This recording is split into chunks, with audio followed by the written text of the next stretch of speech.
Going into WrestleMania 18, I really thought I was starting to lose a little bit of my momentum, and I didn't really like the creative direction we were going.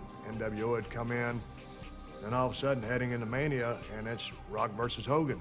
Well, that's the big match. That's the main event. Stone Cold Steve Austin's going to work with Scott Hall.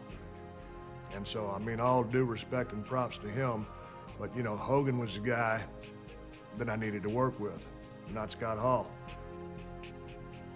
So I think about that time, a little bit of frustration was starting to set in and the wheels were starting to fall off. I was running hard. I was beat to shreds and I was drinking a lot. And just a lot of elements going on there, and the train was about to go off the track. So the idea was to go Hall and Austin, and Rock and Hogan. Felt those are the two best matchups for the first time matchups.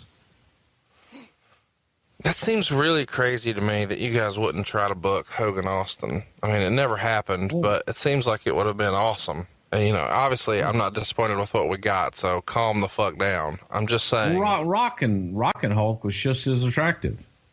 You got to do one of them first. If we had done Austin and Hulk, they said, goddamn, why didn't you guys do Rock and Hulk? It was right there. You got to do one.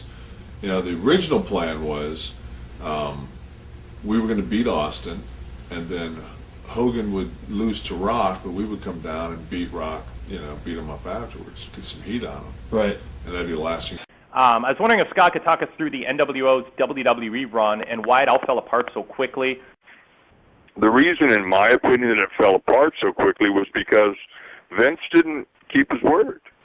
You know, the original finish for WrestleMania 18 was that Hulk was going to do a job for Rock, and then Austin was going to do a job for me with Kev on the outside. Mm-hmm.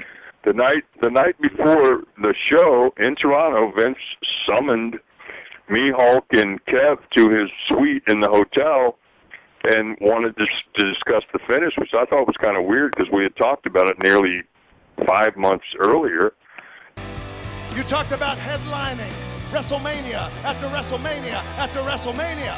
Well, Hulk Hogan, The Rock, says, how do you feel about headlining one more WrestleMania with The Rock? That came along at a time where I was feeling like I had honestly accomplished pretty much everything I wanted to accomplish in wrestling. And then the idea of Hulk Hogan coming back, and I remember talking to Vince and he said, you know, what do you think of Hulk Hogan coming back? I said, I love that idea. I think it's great. I think it's great for the business. And not only that, but I have made a name for myself, and I think there's great interest. And by the way, everything I was saying to Vince was already there. And he was nodding his head, yes, absolutely. So the idea of wrestling Hogan and creating this match of who the greatest of all time would be, icon versus icon, was very, very special. One epic encounter. Do you people want to see the immortal Hulk Hogan go one-on-one with the Great One? That no one could have imagined. A match for the ages! Has become reality. Hulk Hogan. What makes you think you're even in my league? The Rock. The matchup that will determine who will go down in history as being the absolute best ever. WrestleMania. Live March 17th on pay-per-view.